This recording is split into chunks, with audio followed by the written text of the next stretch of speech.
Hi and welcome back to another edition of I Didn't Know That, where we delve into a match day programme, and we're looking at a City one at home this time, and we're going to look at what's in it, any oddities, any information in it I could glean that perhaps is new to me or might be new to you. But of course we're going to have a look at the match didn't perhaps turn out as we wanted, obviously with the draw, but we'll talk about the cover in a minute. Of course, Manchester City versus the old Tottenham Hotspur or Spurs, match day 14 in the Premier League on the 3rd of December 2023. So we're going to check out, have a look inside this one. Please, if you are new to the Citizen channel, push that subscribe button, push the bell notifications. Great to have you on board. Everything City, past and present, of course. A magazine, an eclectic magazine of vlogs, I call it. And yeah, hopefully you like most of them, or even just like the odd thing. That'd be great, and join us. Spread the word, guys, as well if you can. I've also got a little film and TV stuff as well. So most of us who like football are into film and TV, aren't we? So I'll check that out as well if you get a chance. It'd be great to have you looking at that as well. And if you comment on this or anything to do with City, doesn't matter what it is, I will give you a response, or if need be, give you a little thumbs up or a like.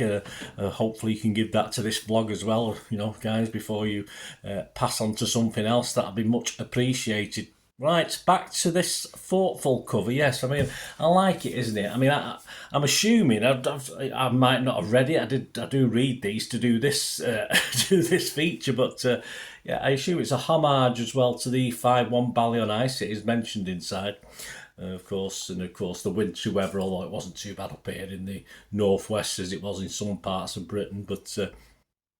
It was cold, I'll give it that. I must admit, I had my layers on, that's for sure, at this game. But yeah, a nice cover. Back to a really nice cover. It was, yes, it was second, actually. It came second in my little top 10, only because of a certain Rainbow Laces feature, I think, that was abounded as well, that I gave top spot to in my little top 10 of the programmes produced for the weekend's football. So might be the pitch up there for you to have a look at anyway. So, but still a cracking cover. Right, on to the Did You Know. First of all, a little shout out, because he features in this programme.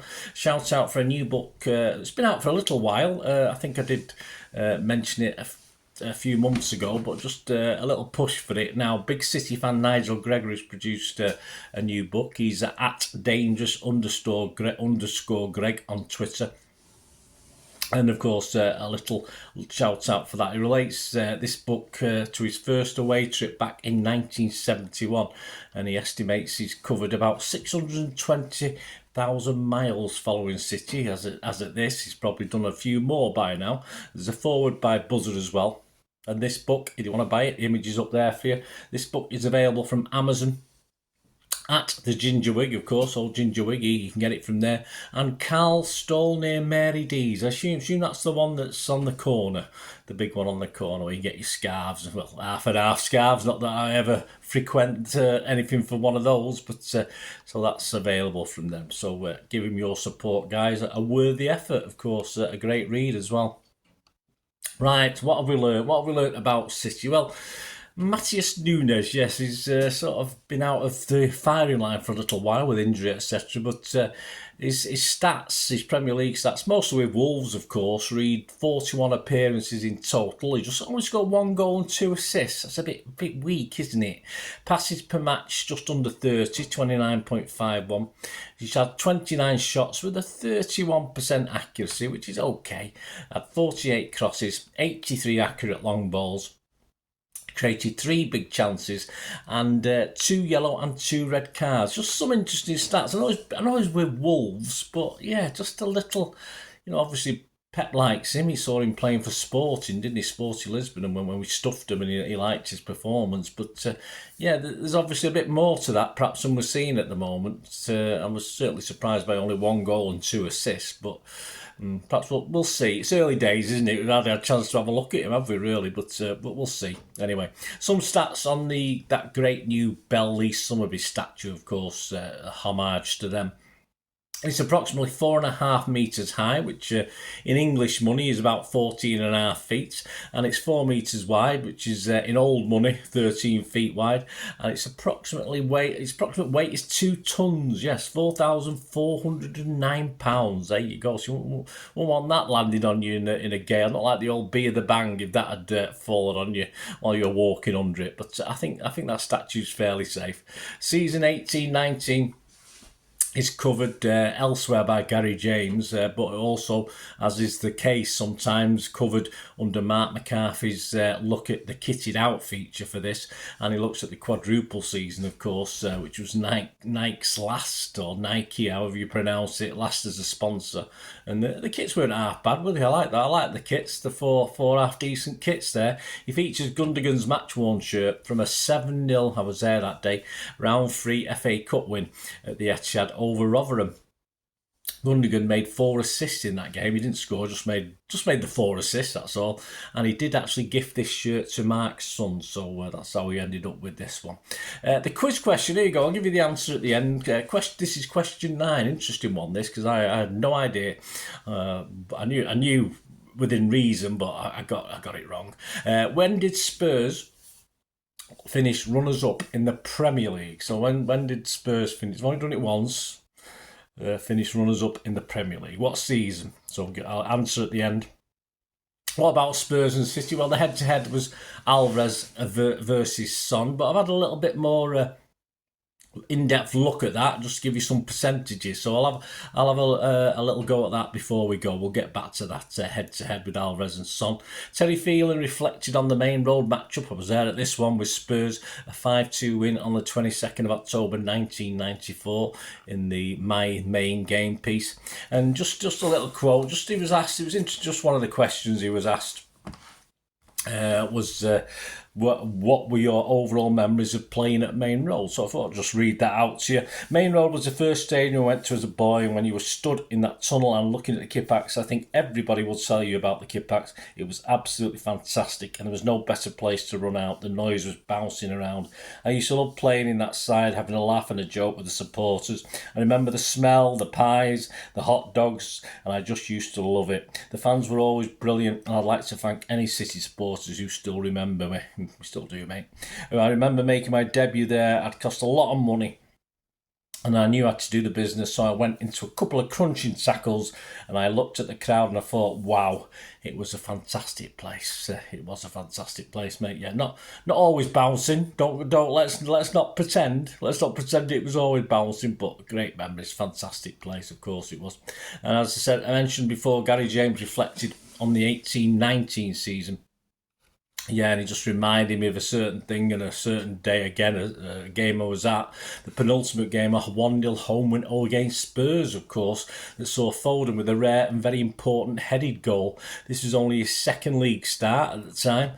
It was a rocket header from an Aguero cross. Okay, it was virtually on the line we headed it in, but well, let's not worry about that. But a great goal. It was all the more sweeter, of course, as we had gone out of the Champions League. Again, another depressing day if you were there like me, league to Spurs in those desperate circumstances, and it was only just 3 days before this game, so it helped us recover a little bit of pride, and of course left us on the verge of the title with a trip to Brighton to come for the last game of the season, of course. So yeah, nice memories about Spurs. Yeah, their all-time top goal scorer, well, let me just find it now. I've not put it down, I'll put what it is. All-time top goal scorer, Harry Kane, 280 goals. And their all-time top appearance maker, I've seen both Harry Kane and this gentleman. I've probably seen this gentleman many more times, actually. All-time top appearance maker was Steve Perryman. Angie, whatever, the first Aussie. Their manager, of course, was the first Aussie to manage a Premier League club. Mate. Yeah, he was in charge of the Socceroos in the 2014 World Cup. And he's a treblist. Yeah, he's got a treble like old Pep. Perhaps not as successful one. It was obviously, it's on a comparison with our domestic treble, I suppose. Of course, he led Celtic to their domestic treble last season up in Scotland. Son, yeah, Son is 31. I didn't know that. I thought he was in his mid-20s when I looked at the key, they do a little profile of the players in the programme. And Richarlison is 26. I thought it was more like 46, but perhaps that's his IQ, I'm not too sure. Image of the day, well, there we go, guys. I'll put the image up on screen. I just thought it's a great image. Obviously, if you remember before the Leipzig game, of course, it was the unveiling of the statue, and Pep made sure the coach parts up and it was all cordoned off and thing that I went around, but you couldn't sort of get close to it particularly because of course you made the play not made the players, I'm sure they didn't mind, all the players walked past the statue on the way into the main stadium, well, the main stand of course, so which usually you get off the coach and it's like a 20-metre jog to the entrance, isn't it, with the people on either side, but that was a nice touch to make the players pass them, and I'm sure they all had a look, and if any didn't have a look I'd be very surprised, and that's just a great image of Pep of course from the back as he walked past it, so I did like that image. That's my image of the day. Right, quickly back to the head-to-head before we go and give you the quiz answer. Alvarez versus Son, obviously Son has far more appearances, but if you do some interesting stats, if you sort of pro-rata the appearances, I mean, Alvarez, of course, has only made 44 as opposed to Son's 281 appearances. Alvarez 13 goals, Son 111. So that's for Alvarez, that's 1 in every 3.38 games. For Son, it's an impressive 1 in every 2.53 games. Assists, 4 for Alvarez, 53 for Son. So that's 1 in 11 for our guy Alvarez, but 1 in 5.3 for Son. So very impressive indeed. Passes per game, Alvarez 21.2. Son 24.37. Big chances created, just 4 from Alvarez in his game, 70 by Son. So again, Alvarez 1 in every 11.5 and Son in every 1 in every 4. So that's good. Crosses 103 to 691. So Alvarez 2.34 a game, Son just slightly more, 2.46 a game. They both scored 1 penalty each, so well done Alvarez, because you've had a lot less games than he has. And I thought Alvarez would score more than that, but perhaps I don't know, I'm not too sure. I was looking to see if this is a Premier League or all competitions, but it didn't actually say it on it. But anyway, they both scored 1 penalty each and 1 free kick each. I certainly remember Alvarez's free kick. So Son probably didn't take. Well, Harry Kane was there. He wouldn't have took any, would he really? Shots on target, 36 from Alvarez, 288 for Son. So obviously every 1.22 games he manages to get a shot on target, Alvarez, and every 0.98 of a game Son manages to get one on target. Accuracy 43% for Alvarez, 47% for Son. I was surprised. I used to think Son missed a lot of chances when I used to watch him. I've not watched him for a while, on replays and highlights, but he's better than Alvarez, and so that's not bad. Oh, there you go. Alvarez, of course, will get better. He'll get more games. He's still learning the trade under Pep and City, of course.